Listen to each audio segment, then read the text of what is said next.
estás? Muy bien, gracias, Varinia. Te agradezco mucho por haber Un venido placer. acá. Creo que es la tercera vez que venís, ¿no? La tercera vez. Sí, Un sí, placer. perfecto. Sí, sí. La verdad que sí, muy interesante siempre. Asociación Payab. Payab. Esta es a la que estás representando, Así es. ¿verdad? Muchas Bueno, gracias. como ya has venido 3 veces, pero bueno, siempre la gente por ahí se renueva. ¿Qué es Payab y cómo nace Payab? No, me gustaría que me cuentes. Bien, Payab es una ONG cuya función principal es tratar el tema de la desvinculación forzada de los niños con sus padres, con sus madres y su familia, ¿no? Muchas veces ocurre que en los divorcios conflictivos, no se les permite y de manera ilegal e injustificada a padres o a madres poder tener un vínculo normal o adecuado con sus hijos, ¿no? Sí.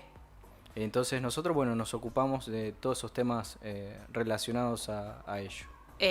Si mal no recuerdo, Fernando, a vos te había pasado también. Habían venido en aquel momento que estábamos en el otro estudio, había venido Mauro, habían venido varios chicos de Payab que habían pasado, habían estado en ese lugar. Exactamente, sí, sí. O sea que en carne viva ustedes han pasado esto. Exactamente, nosotros, Payab surge a raíz de una necesidad personal. Ya había otras organizaciones, entonces yo comencé a informarme con otras organizaciones.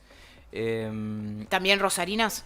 Había algunas organizaciones rosarinas y había también algunas organizaciones que eran sede de otras organizaciones que tienen su base principal en Buenos Aires. Ajá. ¿Y ustedes tienen contacto con todas ellas? Algunas ya no están más. Y algunas están con un trabajo muy, muy acotado, porque Payab tiene 10 años ya de trayectoria. 10 años. Varinia, sí. Mucho trabajo. Yo realmente que estoy en comunicación con vos y veo y leo y me encargo de también conocer este lado, porque la gente realmente desconoce este lado, que esto existe. Que hay mujeres que acusan injustamente a los hombres, a veces están motivadas hay una falta de cuota de alimentación, muchas veces es el mismo abogado que las pincha y las aconseja realizar algo así. ¿Cuáles son otra de las causas que pueden, hacer decidir una mujer para hacer semejante mentira? Bueno, muchas veces puede ser también el despecho, puede ser intereses económicos, puede ser el hecho de querer lograr forzar una autorización para una mudanza a otra localidad o a otro país. Ah, perfecto. Eso pueden ser algunas de las motivaciones. Claro, porque por ¿no? ejemplo, si yo quisiera irme separada, vamos a suponer, a vivir a otro país, necesito sí o sí la autorización del padre de mis hijos, ¿verdad? Si el padre de mis hijos no quiere dármela, ahí yo me veo en una guerra, pero yo me quiero ir. Entonces, tan simple como eso. Entonces, el abogado viene y me dice, bueno, inventale una cosita. Y yo voy y lo invento. Claro, ¿Tan fácil es? Bueno, cuando se hace, hay muchos tipos de denuncias. Las más comunes son las de violencia de género, o también hay muchos casos que se denuncia abuso, ¿no? En el caso de los traslados internacionales de los chicos, generalmente lo que se usa es pedirle permiso judicial. Bueno, si no lo aceptan, los manipulan a los chicos. Pasa un tiempo que finalmente los chicos no los quieren ver. Y se entra en toda esta guerra, toda esta batalla judicial, en donde, se le pide permiso al juez y el juez finalmente da la venia. Generalmente piden una autorización para visitar a algunos familiares y luego no regresan. Eso es lo más típico.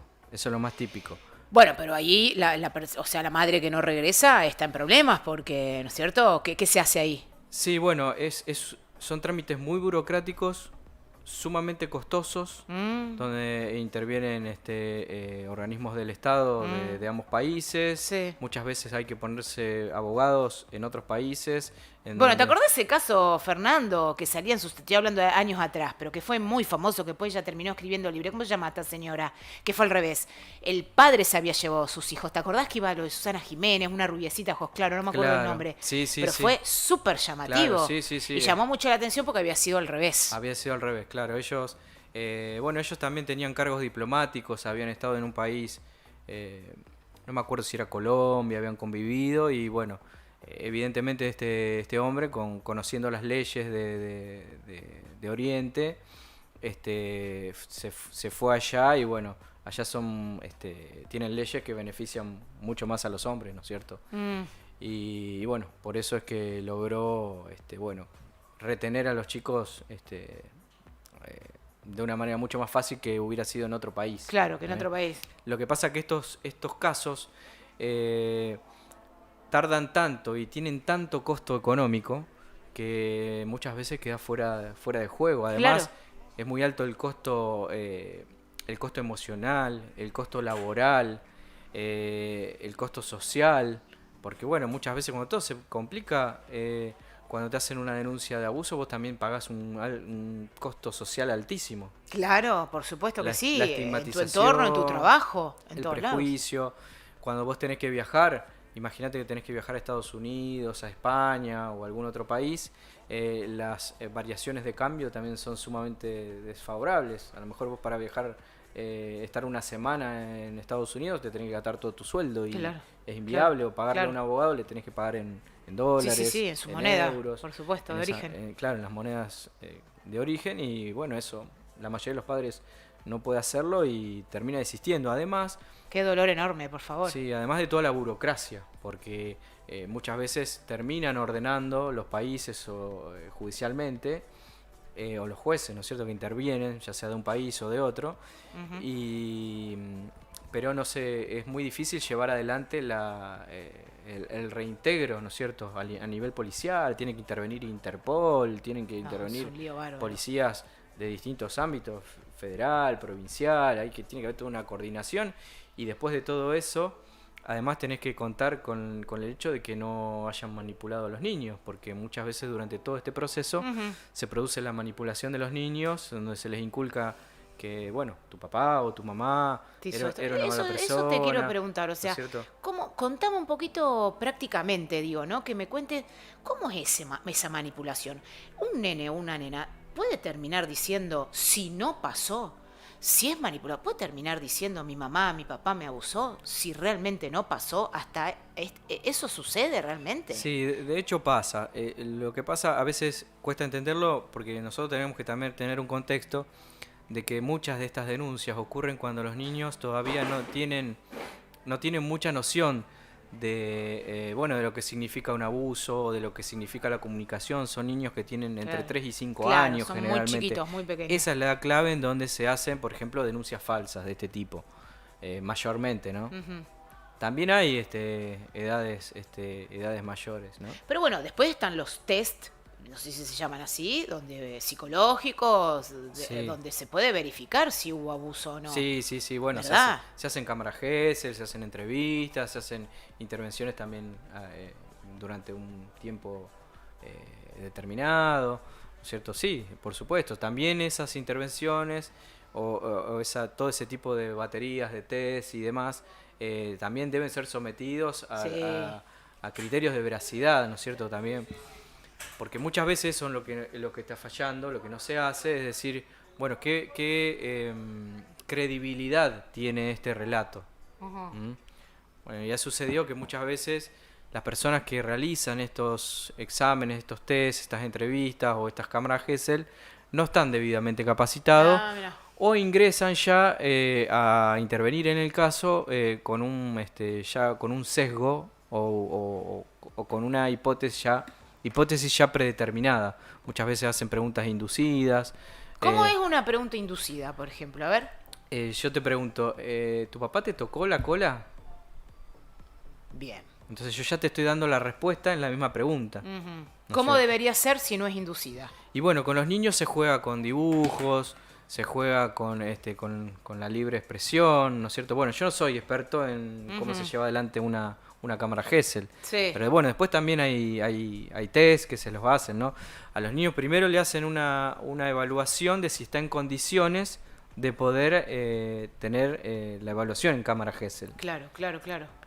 Porque puede no estar en condiciones, ¿en qué sentido? Emocionalmente, que a lo mejor no pueda. Puede no estar en condiciones emocionalmente, o puede todavía no tener capacidad para expresarse. Generalmente la mayoría de los psicólogos acuerdan que niños menores de 3 años directamente no los someten porque es muy difícil tener Claro. una respuesta ante las preguntas que se le puedan hacer o Vos no, interpretarlas. ahí me preguntan, nos contá un poquito cómo es, qué es una cámara Gesell, qué es una cámara, me Es preguntan. muy parecido a este Ah. estudio de grabación en donde, bueno, hay micrófonos quizás no están tan visibles, o en algunos casos sí. Hay un vidrio también espejado donde del otro lado están Hay pueden estar los abogados de las partes. Ah. Claro, generalmente el que interviene dentro de la cámara Gesell es una sola persona. Ujú. Una psicóloga entrenada. Acércate al micrófono. Una psicóloga entrenada en cámara Gesell, Ah, ¿no es perfecto. cierto? Y del otro lado pueden estar los psicólogos y los abogados, puede haber también los fiscales, puede haber peritos forenses y puede estar también la otra parte, aunque la mayoría de los fiscales, jueces y demás Tratan que no. tratan que no. Claro. Tratan Ahora, que qué no. tensión para un niño o una niña estar ahí, ¿no? Sí, bueno, pero se trata de que todo Sí, está todo relajado, preparado, hay sí, hay juegos, hay juegos. lápices, ¿no es Claro, cierto? Bueno, tratan de que el niño claro. o la niña no se dé cuenta que está en esa situación. Exactamente, ¿verdad? sí, sí, sí. Bueno, además es una de las cosas que se aconseja, que es un error también muy común cuando una madre o un padre piensa porque ve determinados indicadores, indicios o Ajá. cosas que le parecen que el niño puede haber sido abusado, el niño o la niña, ¿no? Ujú. Entonces, lo que se trata es de que no vivencie eso de una manera traumática. Claro. ¿Cómo se construye después una red? Vos podrás contarnos en tu caso, en los casos de los chicos que conocí, me acuerdo Jorge también, que mantuve algunos diálogos luego de ese primer programa, porque me emocionó mucho que él, corregime si me equivoco, pero había estado casi 11 años sin ver a su hijo, me parece, y que después se fue a la costa, empezó a viajar con él. Estoy hablando de Jorge, ¿verdad? ¿O me estoy confundiendo de chico? Sí, sí, Jorge. Bueno, Jorge con una de sus hijas no tiene vínculo todavía. Ah, con una Tiene, no. claro. Después tiene otra hija que está en España que con ella sí tiene, a pesar de que está en distancia física, ¿no? Sí. Pero sí tiene un buen vínculo, es profesional, ha escrito libros y bueno, él está muy feliz y Ajá. orgulloso de ella. ¿Y todavía por qué no tiene vínculo con esa hija? Y la verdad que es muy difícil porque ha recibido también toda una inculcación de toda esta movida de género Claro, en claro. donde se genera o se inculca odio hacia el varón, mucho resentimiento y Sí. mucha manipulación, ¿no? Sí, sí, sí. Esa chica tenía mucha manipulación de parte de la ¿Qué edad mamá. tiene ahora? ¿No te acordás? Y a esta altura debe tener 17 más o No, menos. está re- Bueno, y en estas edades, lo que hablamos Está recién un remoldeada. poco, claro, la edad de la preadolescencia y la adolescencia también es compleja, Es porque, compleja. porque los chicos buscan ya un poco tener a las propias, pierden un poco la referencia o la autoridad de los padres, ya de por sí, aunque convivan, Sí, sí, sucede sí, eso, por ¿no? supuesto. Y entonces ya, bueno, en la distancia cuesta. A veces, después de superada un poco esta edad de la adolescencia, les genera un poco la búsqueda de la identidad y a veces hay encuentros que pueden ser a los 18, a los 19, a los 20. Esas son edades en las que suele haber reencuentros. Así que bueno, Vos, esperamos que... Fernando, aconsejás o te aconsejaron en su momento cuando te volviste a reencontrar hacer una terapia con esta hija o este hijo que han tenido tanto tiempo de alejamiento y poder charlar sobre eso, porque cuando es falso hay que hacer toda una revisión, hay que hacer toda una historia de nuevo, hay que cambiar todo ese chip y volver a hacer nuevos patrones. Claro, bueno, eso depende muchas veces de la edad y de cómo lo haya vivenciado el niño, ¿no es cierto? Porque hay niños como que no lo han vivenciado de manera traumática esta situación, como fue el caso de mi hija, y hay chicos que sí lo viven de una manera más traumática, ¿no? Donde las madres son mucho más incisivas, los manipulan, los presionan. Eso sucede a veces cuando son chicos un poquito más grandes. Ah, Pero sí, por supuesto que siempre es recomendable tener un acompañamiento. terapéutico, una Terapéutico, guía. Sí, sí. sí, porque no son temas fáciles. No. Es bravo, es muy bravo. Sí, Ni hablar cuando sucede. Yo creo que supuesto. debe ser igual emocionalmente de Danino, ¿no? Cuando sucede y cuando no sucede, porque en algún momento vos pensaste que sucedía. ¿Me explico la pregunta que hago? sí, Cuando es falso. sí. Pero Y- bueno, esa nena creció 12, 13 años pensando que sucedió. Y hay chicos que sí, hay chicos que sí. Eh, por ejemplo, bueno, mi hija en las entrevistas, ella dijo que la madre le daba monedas para que dijera que yo le tocaba la cola. Ah, mira. Por ejemplo, ella, digamos, era consciente de la verdad con su pequeña edad. Pero bueno, hay chicos que terminan confundidos también y que la mentira la terminan vivenciando de una manera traumática y que, bueno, realmente no saben. Porque a veces los chicos realmente no tienen una total conciencia de qué es lo que está bien y qué es lo que está mal. Hasta que, bueno, esa conciencia se la van formando los padres, ¿no? Y todo el Sí, sí, contexto. sí, sí, sí, Por sí, eso es por tan supuesto. importante que todas las personas que intervienen en cuando hay una denuncia de abuso Ujú. estén capacitadas, porque muchas veces le hacen preguntas indebidas o le hacen preguntas inducidas, que como la que yo te mencionaba hace un momento, Sí. y todo eso va generando también como que el chico vaya generando una memoria paralela. Ujú, ¿M? ujú. Claro, claro. Entonces, bueno, Y que hay salga de que su trabajar. realidad. ¿Eh? Ya Claro. después se hace, es realidad, es ficticio. Un Sí. quilombo, Fernando, creo que te Sí, diga la además verdad. los chicos de Es todo esto, bravo, no es simple. además los chicos sufren, así haya o no haya una denuncia de abuso, lo que se llama conflicto de lealtades, ¿no Ah, es cierto? Cuando no hay una buena relación entre los padres. o Entonces, sea que tiene que serle leal a esa mamá que lo cría, por ejemplo, o al papá, lo que fuere, ¿no? claro, sí, sí, sí. Y ellos tratan de muchas veces de no contar, de cubrir, a veces mienten, ¿no es cierto? Y a veces también cuando van tomando cierta edad se aprovechan de esas situaciones también. Entonces Mm, toman poder. picarito. Y a veces también toman partido por el padre más permisivo, Claro, claro, ese sí, tipo de sí, sí, cosas, sí, ¿no? entiendo perfecto. ¿Qué pasa? Es verdad que se ve, es mucho más frecuente que esto suceda, que son mujeres las que acusan, que hombres que acusan este tipo de situación. Sí, sí, totalmente. Sí, sí, sí. O sea, no hay hombres que acusen de que la madre tocó o abusó de su hijo, Sí, hay casos, ha pasado, sí, hay pero son casos. los menos. Pero Siempre viene son de la menos. mujer. Sí, lo que pasa, lo que sucede por ahí en algunos otros casos es que se lo acusa al abuelo por parte materna, o a un tío, Ah, o a un hermano por parte de la madre. ujú. O un hermanastro. Claro, un hermanastro, Claro, hermanastro. exactamente, sí. Bueno, yo ahí estuve leyendo, viste, todo lo que vos vas subiendo.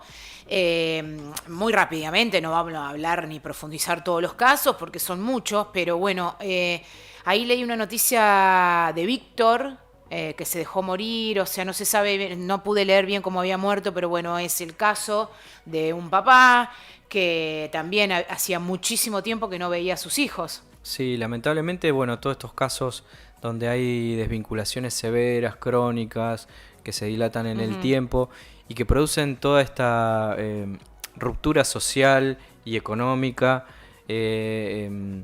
generan un daño enorme.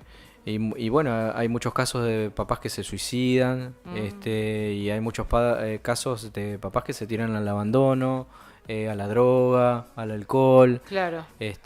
También que por cuestiones judiciales terminan perdiendo su trabajo.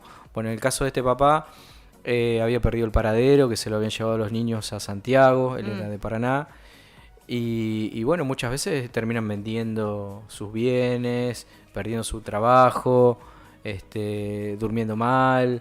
En este caso también el papá era camionero y también cuando vino toda la pandemia también le dio un golpe laboral muy grande porque perdió el trabajo. Ujú.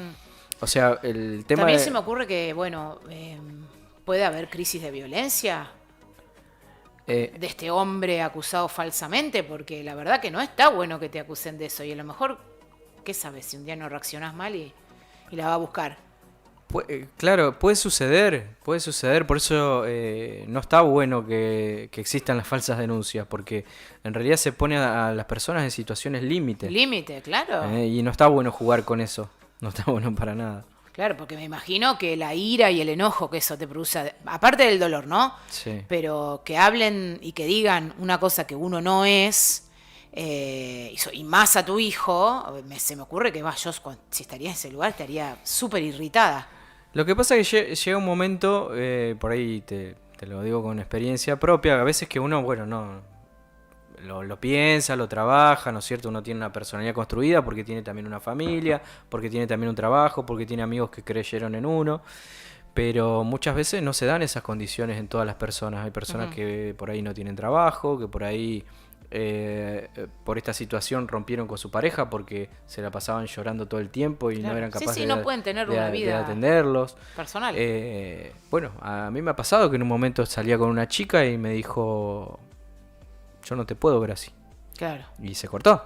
Claro, se cortó, porque vos no tenías la energía ahí, tenías la energía en otro lado. Y yo Aparte, estaba, vos lo que has estudiado es muchísimo lo que has hecho. yo estaba llamando, en ese momento me había quedado sin abogado y estaba llamando a 6 abogados a la vez. Y a 10 psicólogos porque ninguno quería agarrar mi caso para ser perito de parte. Finalmente cuando conseguí un perito de parte... ¿Por qué no lo quieren agarrar? Bueno, entre las excusas que me ponían, porque ya conocían el caso, porque yo había concurrido al Consejo de la Niñez. Entonces, Paraná es un pueblo chico. Entonces, a veces cuando ya conocen el caso, tienen una idea tomada, o son primos, o son parientes, o determinados casos no los quieren agarrar. Hay mucha gente que directamente cuando hay un caso denunciado de abuso no lo trabaja. Abogados, psicólogos. Bueno, también ahí me escriben, hay psicólogos que tampoco los están agarrando porque muchos han sido amenazados también. También, seguro, sí, puede ocurrir, sí, eso se llama backlash, le llaman ahora. ¿Cómo se llama? Backlash. Ah, cuando amenazan a un profesional. Sí. Mirá. Qué locura, y nadie le puede dar protección. Entonces, ¿qué hace el profesional? Si está en peligro la persona o la familia o quien fuere, y yo también no lo atiendo. Sí, o sea, me parece hasta lógico. Sí. Ahora, qué loco que la justicia no le pueda ofrecer protección o algo. Bueno, se ordenan medidas cautelares que no se pueden acercar cuando hay una denuncia, ¿no? Se acercan igual. También yo he visto casos de profesionales que dicen me acosa porque el padre le mandó una carta documento porque lo está atendiendo sin el consentimiento de él. Ajá. Entonces toman como un acoso una carta documento. Claro, sí, está todo como muy deformado. Claro, lamentablemente. por eso hay que escuchar a veces. Y también todo. lo que ocurre son los tiempos de la justicia. Lógico. Son muy largos. Bueno, eso también es violento. Eso es muy violento. Eso es muy violento. Me gusta eso que dijimos. La justicia es violenta. Sí. Para todos, en este caso, que es gravísimo lo que estamos hablando, pero bueno, también, por ejemplo, viste, Gaby, no sé si viste los programas de la abogada Gaby que viene, que muchas veces hablamos de la cuota de alimentación. He visto algunos, excelente, Gaby. Bueno, la verdad que años sin pagar una cuota de alimentación. ¿Cómo se supone que come ese nene? Sí, o esa nena. Y la madre hace malabares. Eso me parece un horror. No solo los tiempos, sino que ¿cómo no se castiga eso? Bueno, y Increíble. cuando se hace una denuncia las denuncias de violencia no quedan mucho más, generalmente quedan en una orden de restricción que no te puedes acercar y ya está. Los juicios no avanzan mucho más allá. O sea, allá que de si eso. vamos a suponer, yo a mi ex le hago una denuncia, suponete, de violencia, Sí. ¿qué hace la justicia automáticamente? Saca una orden de restricción que él no se puede acercar, No se puede acercar. a 200 metros, que no te puede mandar ningún mensaje por redes sociales. ¿Cuánto tiempo? Más o menos, 90 días. Es la Pueden primera ponerle medida. tiempo o puede ser por tiempo indeterminado. Bien. Sí, eso hay muchas discusiones y podemos hablar un libro de eso. Sí. Porque incluso hay a veces congresos en donde se pelean los mismos jueces. Para... Claro. O sea que Pero la bueno. justicia ni siquiera investiga. Dice, che, que hay una denuncia, bueno, listo, No. que no se acerque. Ya Exactamente, no va más allá. Y muchas veces las denunciantes tampoco ratifican la denuncia, porque muchas veces la citan para que ratifiquen la denuncia y bueno, y si no van la archivan directamente y no pasa más nada. A veces los padres piden que se archiven porque no hay evidencia, no hay prueba de lo que se denuncia y tampoco queda sin resolver, queda ahí en una laguna. Falta mucho en ese tema, falta mucho. Claro, sí, es muy loco. Por ley se debe hacer una audiencia para tratar de dilucidar un poco la cuestión. Claro. Incluso deberían intervenir asistentes sociales, psicólogos, si fuera como corresponde. Pero todo eso no sucede, cuando hay una denuncia de violencia. Claro. Por ahí si hay una denuncia de violencia un poco más contundente, sí, también a lo mejor interviene una fiscalía, ¿no es cierto? ¿Qué sería más contundente? Sí, donde puede haber alguna evidencia física notoria, ¿no es cierto? Bien. Bueno, antes, por eso, algo avanzó la justicia, porque yo recuerdo, Sí. yo tengo 48, en la generación de mi mamá, que por ejemplo está por cumplir 80, Antes era como que estaba bien que la caguen a palo, ¿eh? Claro. Ellas iban, hacían eso y ni bola le daban. Sí. Como diciendo, ay, qué loca esta. Algo habrá hecho. Sí. Ese algo habrá hecho. Y llevaban fotos y la veían y nada pasaba. Ahora me parece que nos corrimos del otro lado también, ¿no? Pero... Sí. Y ahora eso le pasa a muchos hombres también, que los extorsionan, o que también hay violencia física de parte de las mujeres, y cuando van a denunciar, bueno, claro, las nigonean. Hubo el famoso caso, Alejo. Alejo, ¿para cuál era? ¿Cómo era el caso? A ver. Que bueno, este chico se terminó suicidando, porque... ¿La mujer le pega, la compañera le pegaba? Claro, había violencia, sí. Se me hizo una laguna, pero bueno, no le habían querido tomar las denuncias y bueno, hay varios casos que terminaron en chicos que han terminado suicidando. Claro, porque también me imagino que para el hombre debe ser complicado también, ¿no? Ir a la comisaría y decir, mi compañera me pegó, qué sé yo, capaz que no se anima a denunciarlo. ¿Puede pasar? Y hasta hace muy poco socialmente era muy tabú eso. Claro. Es decir, vos le comentabas a tus amigos a lo mejor que había denunciado, pero no será maricón, términos que están mal, ¿no es cierto? Sí, pero sí, pero es lo que sucede. es lo que Nosotros sucedía. decimos lo que sucede. Sí. Bueno, aguantátela, para eso sos hombre y bueno, y caía en una broma. Pero realmente el que lo sufría realmente Claro, como una por víctima, supuesto. ¿no es cierto? Independientemente del género. Y bueno, además también asustado, porque si se llegaba a defender, la mujer va y denuncia que le pegó, y bueno, y el que va a estar más en problemas, viste, me parece que también termina siendo el hombre. sí, bueno, incluso hemos visto por los medios de comunicación videos que se han viralizado de esta chica que se golpeaba la cabeza contra una persiana. Sí, lo de la persiana, es verdad, Bueno, sí, muy loco. Claro, ocurren también esas Psiquiátrica. cosas. Sí. Bueno, difíciles de creer si no hay una cámara de por medio. Gracias a Dios, hoy hay cámaras por todos lados. O sea que lo que primero está bueno hacer eso, tenemos un conflicto, prendemos el celu, filmamos. ¿Eso es como una buena defensa? A veces no. ¿No? A veces acrecienta la situación. Yo he visto algunas situaciones en donde filmar genera el efecto contrario. Ajá. Que se potencia. Y sí, como que se potencia. Cuando hay una cuestión de conflicto, lo que hay que tratar es que esa situación de conflicto baje. Y si no se puede bajar, uno se tiene que alejar. A veces, bueno, no se da esa condición, ¿no? Pero es lo más aconsejable. Porque si no va creciendo ¿Sabes lo que me gustaría? Porque habíamos hablado también de los jueces. ¿Te acordás que creo que fue en el primer programa que habíamos hablado de los jueces? ¿Qué pasa con los jueces con estos casos? Porque a veces deberían, digamos, cuidarnos y vos te das cuenta que alevosamente nos descuidan. ¿Hay alguna oportunidad de que ellos por alguna otra causa no nos cuiden y se hagan los ciegos, se hagan los sordos? ¿Se entiende lo que te pregunto? Sí, bueno, puede haber casos en donde haya conflictos de intereses, donde haya contactos políticos, donde haya amiguismos. Sacando eso, también hay una sobrecarga de la justicia. Sacando eso, hay falta de protocolos, porque debería haber ciertos protocolos que vayan orientando a los jueces o a los secretarios judiciales a ir tomando distintas medidas en función de distintas preguntas que ya tendrían que estar predeterminadas para ir encuadrando mejor el caso y ir determinando la gravedad del caso, que es lo que muchas veces no sucede. No sé si viste el caso de esta nena de 13 años que mató al hermanito. Sí, lo vi, lo estuve leyendo también, impresionante, pero ella estaba en tratamiento psiquiátrico. Bueno, a medias, porque la madre había buscado ayuda y le habían dado un turno como de a cada 2 o 4 meses. Entonces lo que sucede muchas veces es que no se hace un triaje. No sé si conoces esta palabra, se usa mucho en medicina. Es decir, es hacer un filtro de la gravedad del caso para ver qué urgencia necesita y para dónde lo derivamos. Ajá. ¿Cómo se llama esa palabra? Repite. Triaje. Triaje. Es decir, hacer una preevaluación rápida para detectar posibles alertas, porque los tienen estos casos las alertas. Por ejemplo, yo me acordaba cuando vi este caso que en la última entrevista que nosotros habíamos hecho habíamos hablado de violencias leves y habíamos hablado de negligencias. Y dentro de las negligencias yo te había comentado que dejar a los chicos solos Sí. era una negligencia. Sí. Y como tal era una forma de violencia leve. Perfecto. Bueno. Sí, me acuerdo perfecto. Y estos chiquitos estaban solos. Y estos chiquitos estaban solos. Además, estaba bajo el cuidado de una menor, que tampoco debe ocurrir.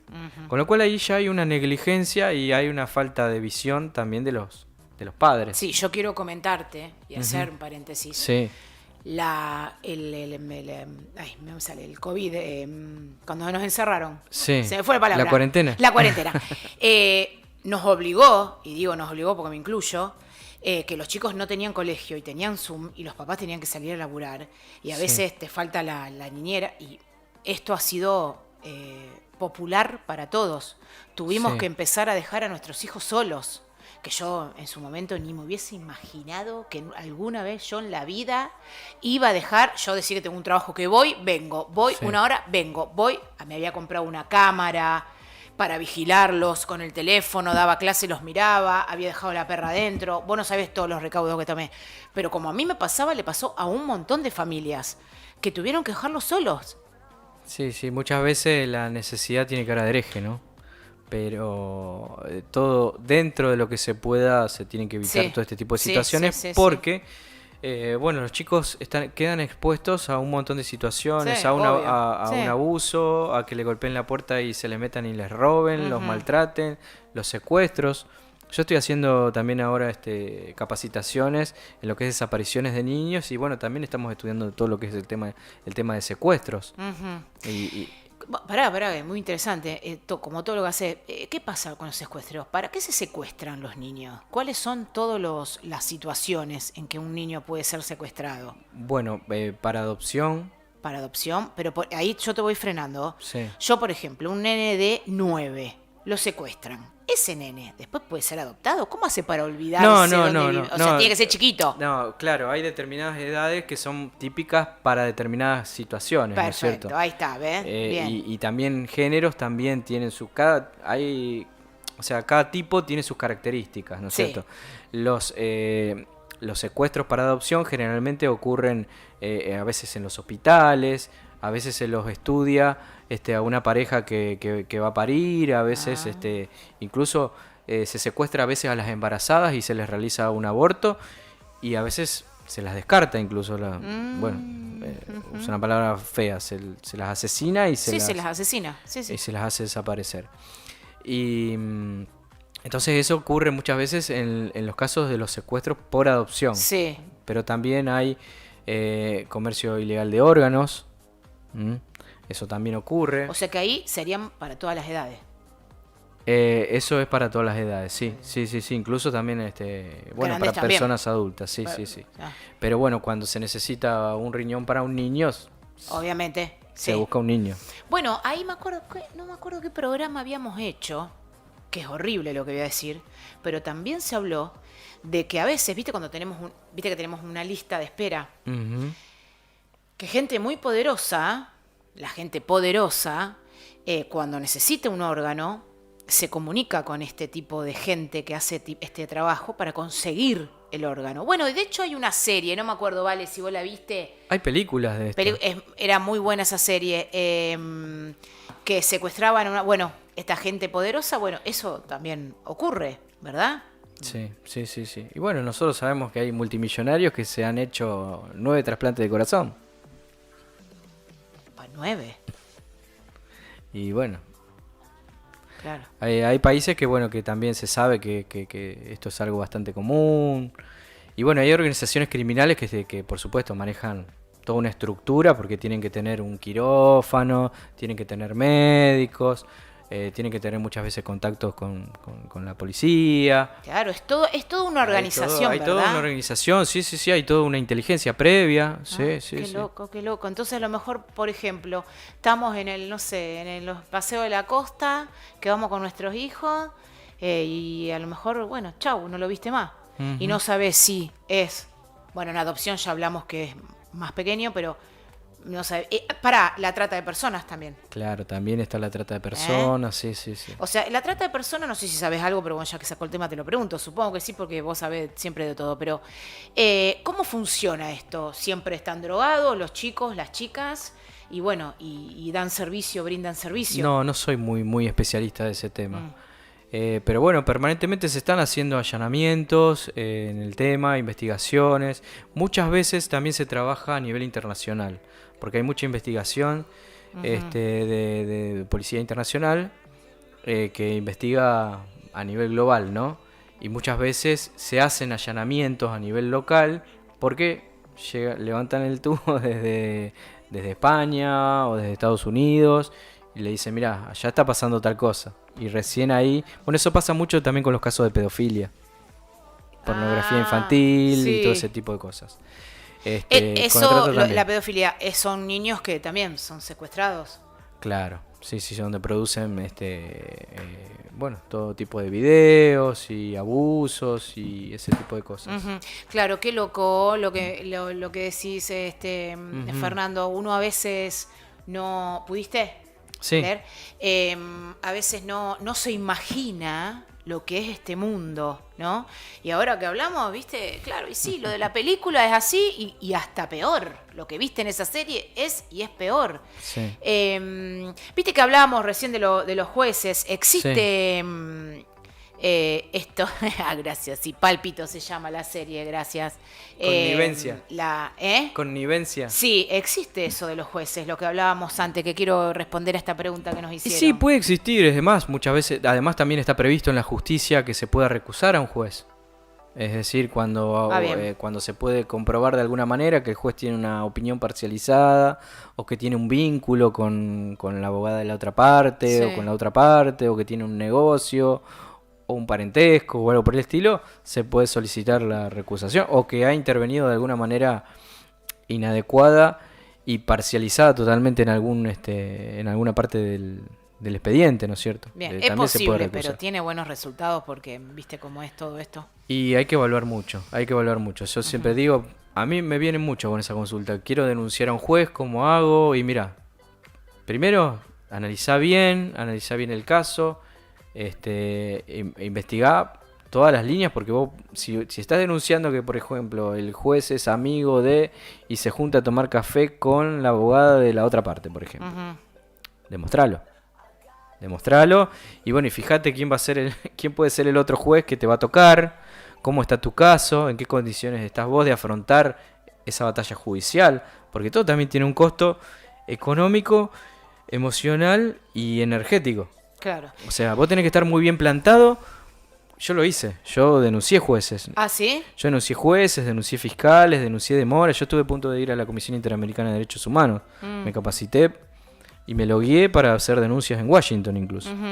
Y bueno, pero tenés que estar muy plantado. Sí, te porque escucho además, y ya además muchas veces cuando vos empezás a investigar, te das cuenta que el fiscal aquel es primo de el gobernador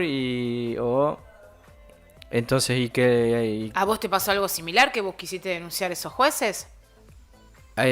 Sí, yo investigué cosas y encontré cosas raras. Más de eso no quisiera decir. Sí.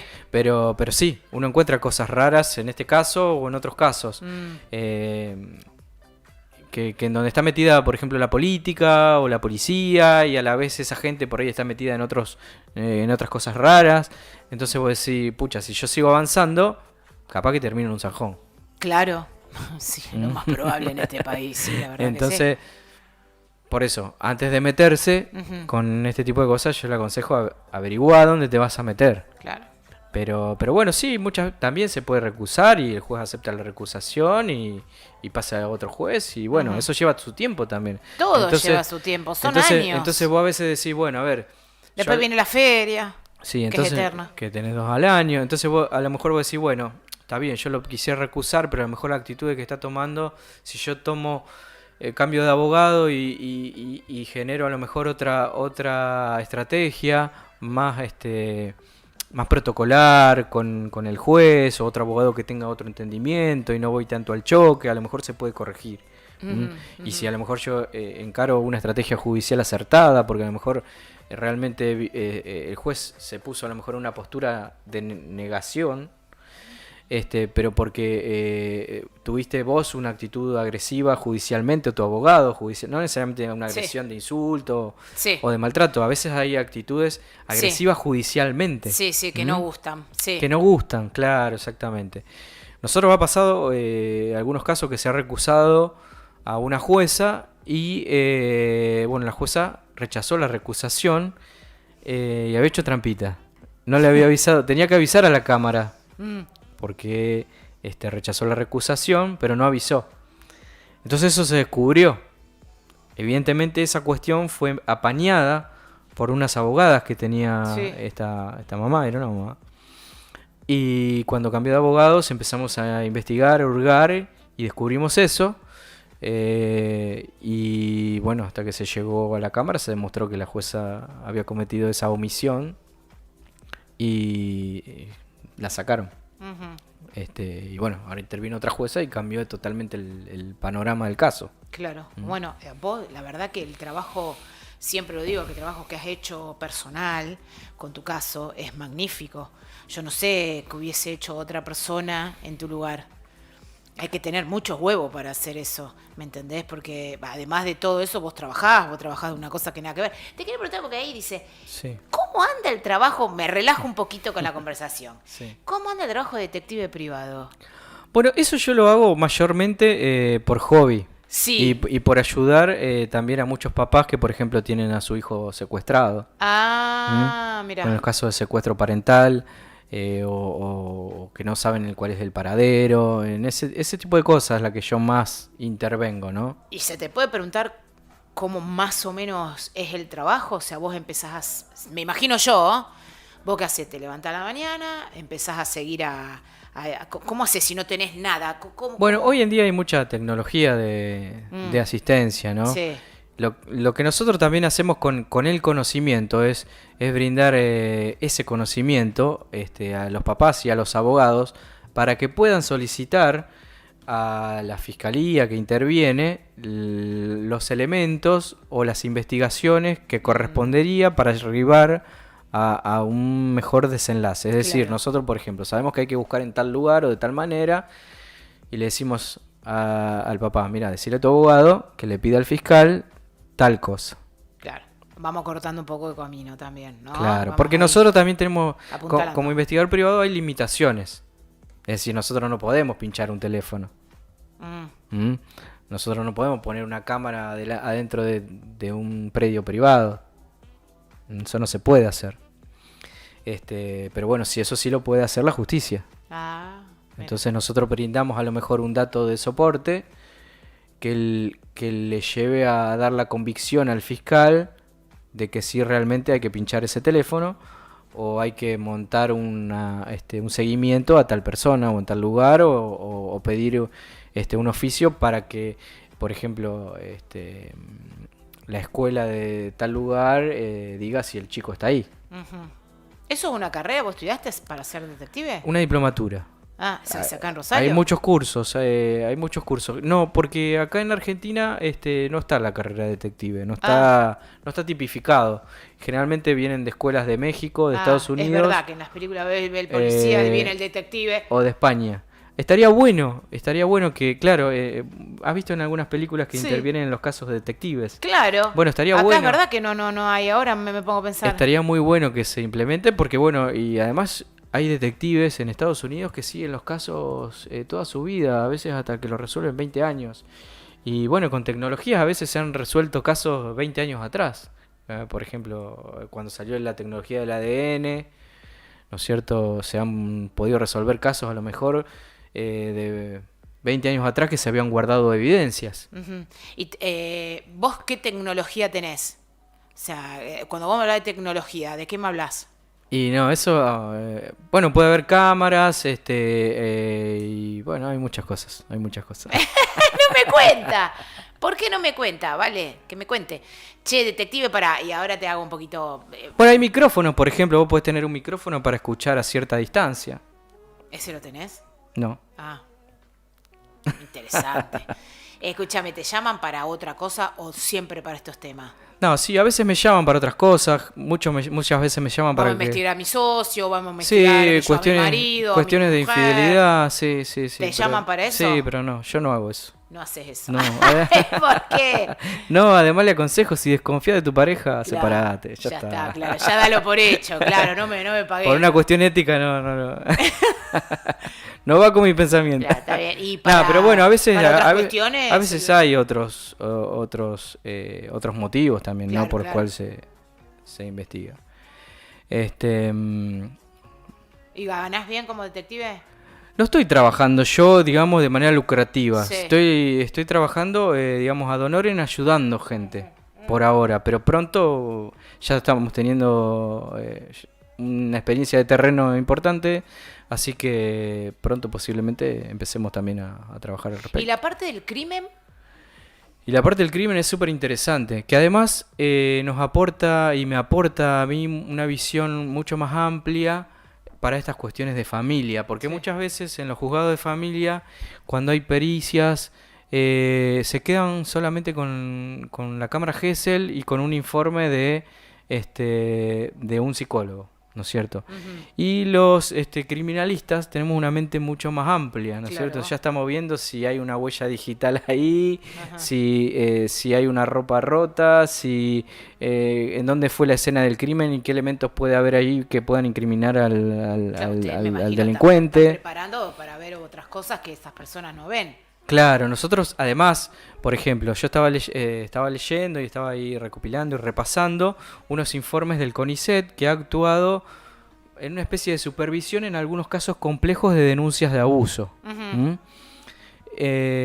¿Y qué ha hecho? ¿Qué hace el CONICET en estos casos? Investiga no solamente estos elementos que yo te mencionaba, también investiga qué posición tiene el denunciante, el denunciado, los perfiles, los abogados, los psicólogos. Se estudia todo eso, o sea, En criminología también existe las- el médico que también evalúa el cuerpo. claro, exacto. Bueno, sí, son médicos forenses. O Los sea, médicos forenses. Pero en algún presunto asesinato conveniente, también se moviliza todo el equipo. O claro, sea, bueno, pago al médico forense, pago a la Es- psicóloga que me da el informe. es un equipo, sí. Claro, un equipo que compro, digamos, Ujú. que esto también sucede. Claro, bueno, muchas veces y hay ciertos modus operandi que se repiten en algunas denuncias falsas de abuso, en algunos casos de denuncias falsas de abuso. Ujú. Nosotros tenemos cierta sospecha porque hay algunos equipos de trabajo, de psicólogos, abogados, que también integran algunas ONGs, incluso integrados también por ex jueces, que Ujú. tienen financiamiento nacional y externo, están interviniendo en varios casos de denuncias de abusos. Y tienen una mirada totalmente parcializada y uno los escucha, por ejemplo, que cuando dan alguna conferencia o cuando hacen algunos libros, ellos no admiten la posible existencia de denuncias falsas. Para ellos siempre hay un abuso, siempre, Claro. ¿no es cierto? Y bueno, uno tiene que también guardar la parcialidad, es Ujú. decir, Sí, sí, sí. así como existen los abusos verdaderos, también hay casos en donde por diferentes motivaciones también existen denuncias falsas y están demostrados en estudios como esto que te mencionaba yo, por ejemplo, del CONICET. Y además, no solo eso, sino que también está demostrado que las denuncias de abuso en situaciones conflictivas de divorcio son mayormente falsas. Dos Claro. tercios de las denuncias de abuso que ha Ujú. investigado el CONICET Sí. en contextos de Sí. divorcio se han demostrado que son falsas. En cuestiones de convivencia, por ejemplo, si hay una pareja que está conviviendo y la mujer denuncia al padre o al padrastro del nene de un abuso, ahí la posibilidad que sea positiva aumenta. Mm. ¿Mm? De que sea cierta. O sea, si están separados, es más dudoso. Y si están juntos, puede ser más Es verdadero. más posible. Eso no quiere decir que No, esa... exacto. Son probabilidades. Cada caso es cada caso, Son es una probabilidad. Exacto, ¿Eh? sí. Que se entienda Y bien. dentro de lo que es el modus operandi que yo te estaba comentando, por ejemplo, un modus operandi que hay comunes que es que se insiste con presentar informes de parte de un posible abuso. Es decir, vos sos la denunciante e insistís en presentar con un psicólogo de tu parte informes de que tu hijo o hija fue abusado. Sí. ¿No es cierto? Más allá Sí. de que a lo mejor las pericias judiciales han dicho lo contrario. ¿Mm? Entonces a veces se reabren las causas, se investigan, porque bueno, no es fácil, digamos, echar a menos un informe de un psicólogo, ¿no? Claro. Pero hay psicólogos y psicólogos, como en todas las profesiones, ¿no? Por eso, en esos casos, suponete, corregime, ¿no? Me imagino. Si un psicólogo da, digamos, un informe, de la otra parte también debería haber un profesional que dé otro informe. Está la posibilidad, sí. Porque me parece que hasta, bueno, es ley. Sí, Es ley. se llama peritos de control. Se llama Bien. peritos de control. Y muchas veces los abogados, y me atrevo a decir que muchos jueces también, Sí. no sé la capacitación que tienen los jueces, pero por lo menos en la carrera de Derecho no se estudian estos temas, no tienen la capacitación suficiente para determinar si un informe de abuso, por ejemplo, tiene todas las características que debería reunir de credibilidad, por ejemplo. Más allá de que intervenga un perito oficial, es decir, un psicólogo de parte de la justicia. Sí. Pero ese psicólogo difícilmente se siente hacer un trabajo de oficina con el juez, a instruirlo y a decirle, mira, pasa esto, mira aquello, ¿no es cierto? Ese trabajo de investigación o de oficina quizás no se hace. A lo mejor lo que hace el perito de parte es presentar un informe de una cámara Gesell o un informe de la entrevista que después el juez lo lee. Bueno, si avanza el juicio, hay imputaciones y demás, se los llama muchas veces a que hagan aclaraciones. Muchas veces las partes o los peritos de parte también solicitan esas aclaraciones. Lo que sucede muchas veces es que los abogados no están capacitados plenamente Claro. En lo fino de esto, y hay muchas cosas que se les pasan. Sí, eso es cierto. Entonces, bueno, hay que apuntar muchas veces, porque las pruebas más contundentes son como las que venimos hablando, la cámara Gesell, las entrevistas, un psicólogo que atiende al niño, ¿no es cierto? Pero hay otras pruebas que también son contundentes, las entrevistas o las pericias a las partes, para ver si puede tener una tendencia a ser un abusador o no, aunque ya sea tanto los abusadores como los homicidas muchas veces no tienen, hay perfiles, pero Dentro de hay tu veces estudio, que no. ¿vos conocés estos perfiles?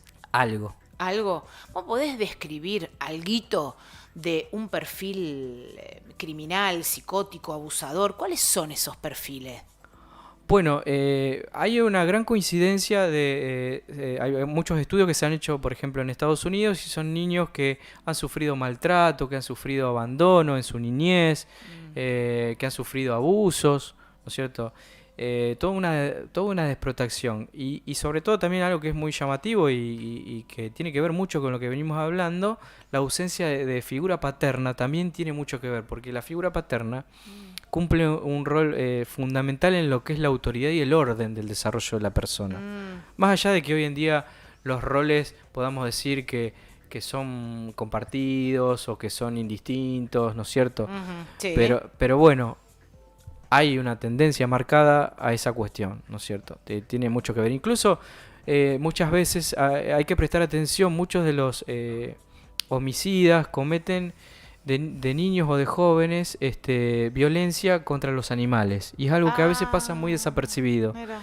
Pero se ha demostrado que muchos de estos homicidas que luego matan son criminales en serie o criminales con un perfil criminal, Sí. porque muchas veces se cometen crímenes por una emoción violenta, por una por una discusión que escaló mal, que no se supo contener.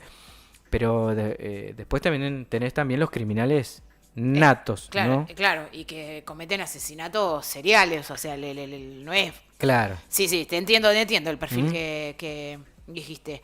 O sea que esta gente, Así que hay que cuidar mucho la niñez. la hay que cuidar mucho a la niñez. Porque lo que nosotros hagamos y cómo los protejamos a los niños va a depender de cómo se relacionen y cómo se vinculen sanamente con sus parejas, con su entorno.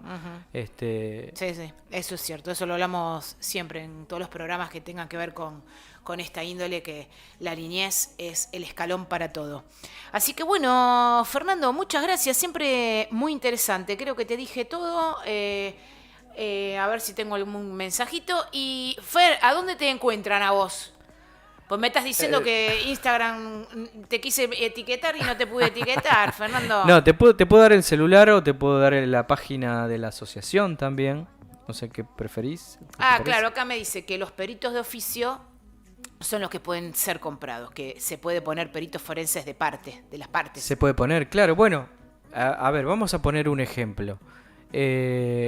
Sucede muchas veces, por ejemplo, en los temas de seguros, para que la gente lo entienda claramente, que es algo que es vox populi, lo que yo voy a decir. Muchas veces hay personas que tienen un choque de un auto porque lo dejaron estacionado y tiene ese choque, y después tienen otro choque. Entonces, cuando van y piden presupuestos, dicen, bueno, meteme eso también, y pasan un presupuestos inflados y pasan parte de un choque que no fue realmente de ese incidente, sino de otro anterior. Y bueno, a veces puede pasar lo mismo, no digo que pase, pero puede pasar lo mismo. En este país pasa todo. Exactamente. Todo. Y bueno, hay personas que hacen su trabajo con ciencia, con el debido conocimiento, con la seriedad que implica, porque esto es un tema muy serio donde hay vidas en juego.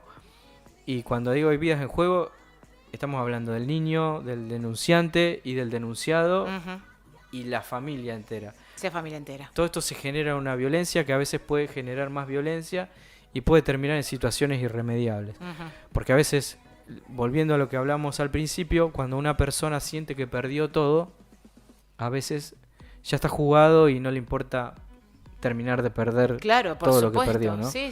Lo que estamos diciendo es que una persona que siente que perdió a sus hijos, perdió su trabajo, perdió su reputación, perdió su casa, entonces dice, bueno, ya estoy jugado, y matan a la expareja, matan al niño y se termina matando. Estos crímenes. Lo que sucede es que después a veces no se hace el debido abordaje, a lo mejor periodístico, y no surge. ¿Qué pasaba anteriormente? Y bueno, anteriormente pasaba que se le hizo una denuncia falsa, que se le llevó al niño a otra localidad, que la justicia no lo escuchó, que nunca se le hizo una pericia para ver si estaba bien. Claro, una evaluación integrativa de cómo fueron todos sucediendo los hechos del momento cero. Que perdió el trabajo y no tuvo una asistencia. Entonces todo tiene que ver con todo. Cuando detonan estos casos, hay todo un contexto. Cuando hay un suicidio, cuando hay un homicidio como el de esta nena que hablábamos hace un rato, por ejemplo. Bueno, en ese caso, 13? La de 13. En ese caso también hay que investigar si esta chica no fue víctima de maltratos o de abusos. Sí. Porque es posible que también ella, al haber actuado de esa manera, haya estado en un ambiente violento, o también haya desencadenado su ira por alguna cuestión de abuso, ¿no es cierto? Hay que investigar todo eso. ¿Qué se hace con esta nena ahora? ¿Cómo es? Porque es menor. ¿Dónde la...? Y bueno, eso es un desafío bastante grande. ¿Dónde la llevan? Y posiblemente vaya a alguna familia de abrigo. Primero va a estar un tiempo seguramente bajo un tratamiento terapéutico con drogas, porque eso tiene que drenar, digamos, toda la cuestión emocional, ¿no? Y posiblemente después pase a estar con alguna familia de abrigo, creería yo. Ahora, esta familia de abrigo yo la abrazaría mucho, porque es difícil también. Es muy difícil, incluso... Es muy difícil, vos estás durmiendo, me viene la chica, es difícil, no es fácil. Bueno, hay casos, ya de por sí, las cuestiones, por ejemplo, de adopción, no es lo mismo una adopción que un abrigo, es muy importante esa diferencia, pero para poner un ejemplo... Un abrigo es momentáneo, transitorio, a eso te referís. Exactamente. Pero en las cuestiones, por ejemplo, de adopción, los chicos ya que tienen cierta edad, de 10 años para arriba, no los quieren adoptar. Claro, no lo quieren. Sí, eso es verdad. Entonces, bueno, están en institutos, en hogares. Sí. Y a veces pasan toda su vida ahí después. Sí, y a veces esos lugares también corren muchos peligros también. Bueno, ha pasado en que ha habido muchas denuncias de abusos en hogares de menores, ¿no es cierto? Sí, mucho. Y no solamente ahí. Me saca un minuto, me está haciendo el mal el arito. Sí. Los curas. Sí, bueno, los abusadores usan un montón de estrategias En el nombre de Dios. y los mismos los secuestradores, que hablamos recién, usan un montón de estrategias para hacerse de las víctimas, ¿no? Claro. Y muchas veces se infiltran en lugares donde hay niños, donde está su presa, por decirlo de alguna manera. A mí también lo que me llama la atención, ya que estamos hablando de esto, capaz que me voy un poco el tema, pero ahora se me vino. Por ejemplo, cuando me ha pasado en los grupos de mamás, sobre todo, que suponete el más chiquitito lo invitan a dormir a la casa de el amiguito. Y el amiguito tiene un hermano más grande, suponete. Qué sé yo, te hago una comparación, 6 años y el otro tiene 13, tiene 15. ¿Qué libertad tienen? Yo escucho, ¿qué libertad? Y no, pero viste, a mí me da cosa, viste, porque viste que están ahí con los hermanos, mirá si le hace algo, mirá si lo toca.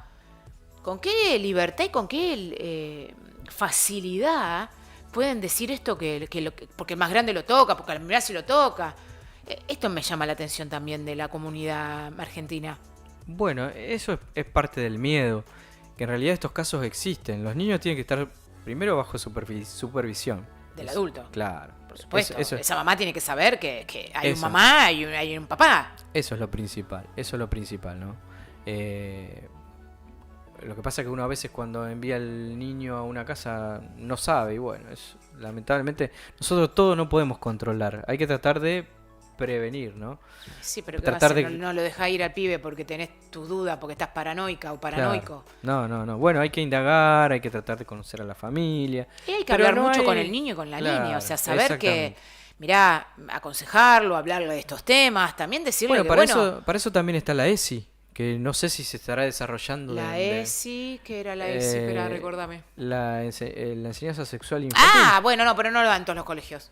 Claro. No lo están dando. Lo que pasa es que en realidad tiene un objetivo también con una ideología de género. Porque en realidad no habla de esto. Te enseña ese debería sexualmente, ser, claro, pero bueno, no te... eso debería ser en realidad, se debería hablar de todas estas cuestiones de prevención, se debería hablar con los padres también, con las madres. Claro. Hacerle enfocar realmente en las cuestiones que son importantes para la prevención. Sacarle sus miedos también, ¿no es cierto? Y también porque hay muchos miedos que son lógicos. Si puede sonar feo lo que digo, pero a veces uno le enseña a nuestros hijos que viste, tus partes privadas, que esto no, que tenía cuidado con esto, tenía cuidado con aquello. A veces el abusador es muy manipulador y estos chiquititos no se animan a decirle no. No tienen las herramientas para decirle no. Lógico. Entonces también enseñarles que si llegara a pasar que no pudo decirle que no, que lo primero que venga es hablar con nosotros. ¿Por qué? Porque estos nenes que nosotros dijimos, no, la parte privada, no te va a dejar tocar, no va a hacer esto, no va a hacer aquello. Después tiene temor, porque como no pudo decirte que no, tiene temor a venirse. Yo la verdad que no pude decirle que no. Entonces también crear un ámbito de confianza. Exacto. Si el niño o la niña no pudo frente a este abusador, porque el abusador no es fácil decirle que no. Uno, adulto, puede, pero el niño no sabe cómo hacer y a veces hasta ahí. Entonces también comprender que el niño en alguna situación límite no va a poder decir que no al abusador y después va a tener que venir en el ámbito de confianza y poder sacarlo y ahí, bueno, como mamás y papás responsables, saber lo que podemos hacer. Saber que no lo va a vivir de una manera traumática. Claro. Porque si es un chico que los padres lo maltratan, o que lo acusan, o que lo denigran, va a decir, yo le cuento esto a mi mamá y mi mamá se va a reír, mi papá me va a pegar, porque muchas veces... O se va a enojar, conmigo porque no muchas veces los chicos se sienten que ellos hicieron algo mal. Exacto. Y después hay otro error muy común, que se desaconseja, por ejemplo, nunca decirle a los chicos, si alguien te toca yo lo mato. ¿Por qué? A ver, está bueno. Porque gran parte, eso es algo común, y creo que es un consejo muy bueno. Es muy común que los abusos ocurran en el ambiente intrafamiliar. Sí, es decir, padres, tíos, primos o algún allegado a la familia.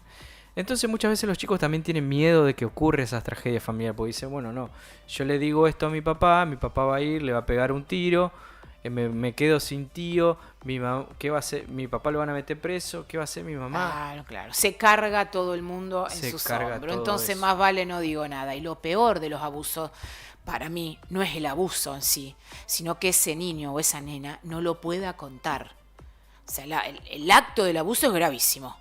Pero si no lo puede decir y crece, y recién, ¿sabes la cantidad de gente conocida?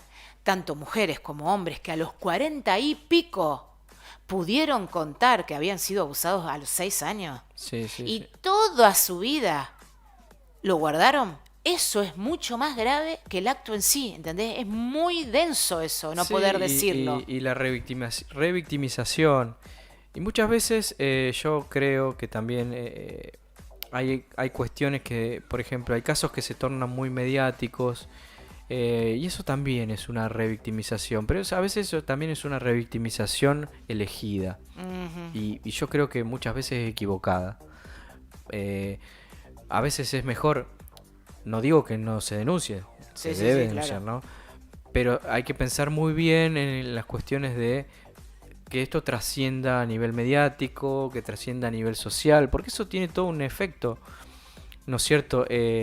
En las personas que Ujú. se van a relacionar con vos, por ejemplo, Sí. si sos mujer, hay hombres que le va a entrar miedo porque van a decir es verdad, es mentira, y yo mejor, a ver si está una loca que inventa abusos, mejor con esta chica no me Ujú, junto. En el ámbito laboral, ujú. bueno, y en la mediatización también hay toda una sobreexposición, hay una sobre Sí. recarga emocional, de energía. Yo siempre hablo de la energía porque yo también lo viví en carne propia, donde llega un momento, yo pude estudiar tantas cosas, pero durmiendo 3 o 4 horas por día, Variña. Entonces yo también sé lo que, y a veces hoy en día lo pago o lo siento ese peso, ¿eh? Ujú, ujú. En donde todavía mi metabolismo a veces me cuesta dormir las Mira horas vos. suficientes. Entonces yo lo que aconsejo siempre es que cuiden mucho su energía.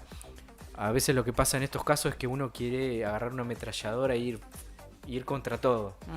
Y que se haga Seguro. justicia y Sí, que aquel sí. vaya preso. Y vos tenés que pensar a veces qué es lo mejor para vos.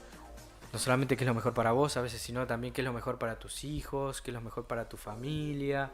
Y también tratar de transitar ese duelo de una manera lo más sana posible o menos Sí. traumática posible. Menos traumática. Está. Entonces, Sí, sí. bueno, de esto también tiene mucho que ver el acompañante psicológico que uno tenga y que lo pueda ayudar, ¿no es cierto?, a transitar esto de la mejor manera, aconsejando, ¿no? Ujú, seguro, seguro. Perfecto. Bueno, pará, que yo te interrumpí. ¿Dónde te encontramos, Fernando? ¿Te queremos hacer una consulta? ¿Te queremos contratar? ¿Dónde está? Bueno, te doy el teléfono. Dale. 341-254-9341. Perfecto. Redes sociales. Y para los padres, madres, abuelos, Facebook, creo que tenía. tenemos el grupo de Facebook, que es Padres y Abuelos por los Niños Separados de su Familia. Perfecto. Bueno, Fernando, ha sido un placer como siempre poder escucharte y aprender. Cada vez hablamos de cosas nuevas. Yo te La agradezco verdad que mucho. yo siempre me voy asombrado y hace poquito estaba escuchando el último programa y dije, sí, perfecto, esa es la página.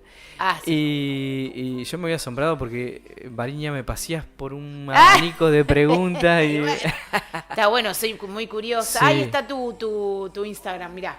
Así que bueno, cualquier cosita ya lo estamos pasando.